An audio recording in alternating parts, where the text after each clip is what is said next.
Puji Tuhan, Shalom, jumpa lagi bersama saya Pastor Jackson. Dan malam hari ini kita bersyukur, kita senantiasa harus berterima kasih karena Tuhan tetap menjadi Immanuel, Tuhan yang tidak pernah meninggalkan kita, tapi Tuhan yang selalu bersama-sama dengan kita.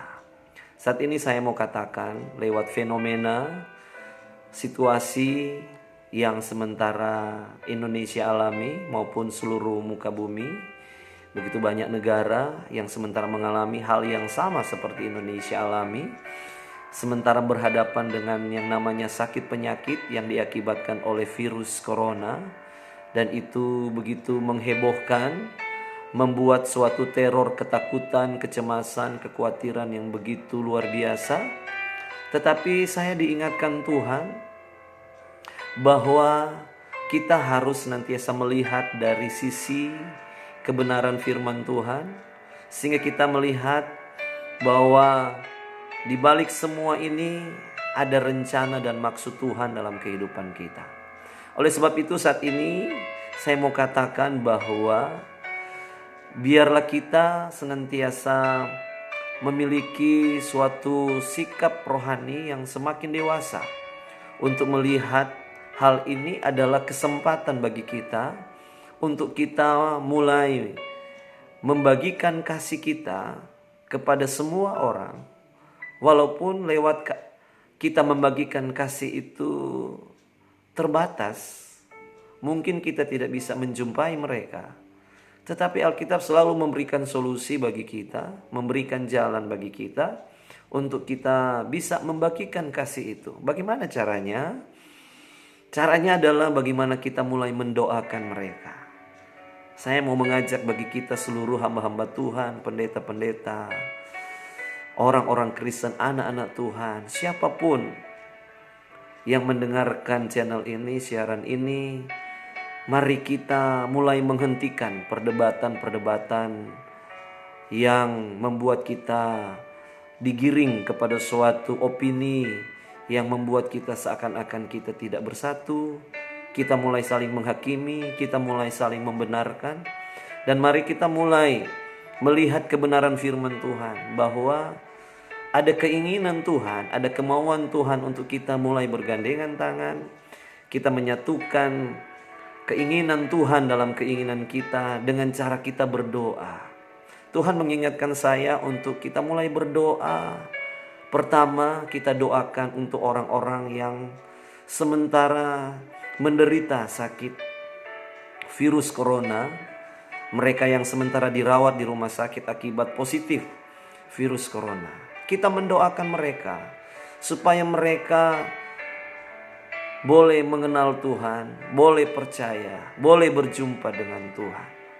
Di mana orang-orang yang sementara berjuang akibat sakit penyakit virus corona ini, ada orang-orang yang mungkin yang pertama mereka sudah percaya kepada Yesus, mereka beriman kepada Yesus, tetapi mereka toh harus mengalami hal ini. Kita mendoakan mereka supaya mereka dikuatkan iman mereka, mereka lebih berharap, mereka lebih percaya, sehingga mujizat terjadi bagi mereka, kesembuhan terjadi oleh karena iman mereka menyembuhkan, menyelamatkan mereka. Dan yang kedua adalah kita berdoa bagi mereka yang terkena dengan virus corona, terjangkit dengan virus corona. Mereka sementara berjuang antara kehidupan dan kematian. Kita berdoa supaya mereka berjumpa dengan Yesus, mengenal Yesus. Karena saya yakin Tuhan begitu banyak cara untuk datang memperkenalkan dirinya kepada semua orang, termasuk orang-orang yang belum pernah mendengar dan belum pernah percaya kepada Tuhan Yesus. Hari-hari ini mungkin kita sangat terbatas untuk datang menginjili mereka. Kita terbatas untuk memberitakan firman. Kita terbatas untuk memberitakan Yesus kepada mereka. Karena kita terbatas oleh protap, oleh protokol, di mana ketika orang-orang terjangkiti dengan virus corona, sulit untuk keluarga berjumpa, bahkan tidak diperbolehkan untuk berjumpa dengan mereka. Tapi saya yakin kita punya Yesus yang sanggup menembus semua batasan-batasan itu, dan dia mampu untuk mendatangi setiap orang yang sementara terbaring di rumah sakit, untuk dia menyatakan dirinya, untuk dia menyatakan firman-Nya, untuk dia menyatakan kasih-Nya, supaya mereka mengalami kasih itu, mereka mengalami Tuhan datang menyelamatkan mereka. Oleh sebab itu, mari kita mulai berdoa supaya orang-orang ini, mereka yang lagi berjuang atas maut, atas kematian, mereka boleh mengenal Yesus, mereka boleh percaya Yesus. Karena Tuhan ingatkan, ada begitu banyak orang yang meninggal dunia, ada begitu banyak orang yang mati tanpa percaya kepada Yesus. Ada banyak orang yang meninggal tanpa pengenalan akan Yesus. Oleh sebab itu, jangan biarkan kematian itu menjadi sia-sia. Akibat virus corona ada begitu banyak orang yang meninggal dunia. Dan pertanyaannya, kita tidak tahu apakah mereka meninggal dunia dalam pengenalan akan Yesus Kristus. Sebabnya, mari Bapak Ibu Saudara, sobat kenalan, siapapun Anda yang punya iman yang sama, mari kita mulai mendoakan mereka. Saya yakin ketika Tuhan datang bekerja, ketika Tuhan datang melawat mereka, akan ada kesembuhan, akan ada mujizat, dan yang terutama akan ada keselamatan. Mari kita mulai membagikan kasih kita kepada semua orang. Kita mulai mengambil waktu lebih banyak untuk kita mulai berdoa, bukan cuma untuk bangsa kita, tapi kita mulai mendoakan untuk negara-negara yang lain, di mana ada begitu banyak, ada ratusan, ada puluhan, bahkan ribuan orang yang sementara berjuang dengan kehidupan. Mereka dilanda dengan ketakutan, kekhawatiran, karena kematian ada di depan mata mereka.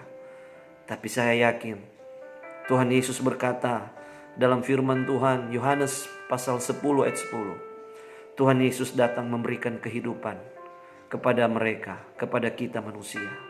Mari kita sungguh-sungguh berdoa supaya kehidupan itu diberi kepada semua orang, baik yang sudah percaya, baik yang sudah pernah mendengar nama Yesus, baik yang sudah menerima Yesus. Dan kita berdoa terlebih khusus supaya mereka yang belum percaya, belum pernah mendengar, mereka akan menerima Yesus, mengenal Yesus Kristus sebagai Tuhan dan Juru Selamat kehidupan manusia.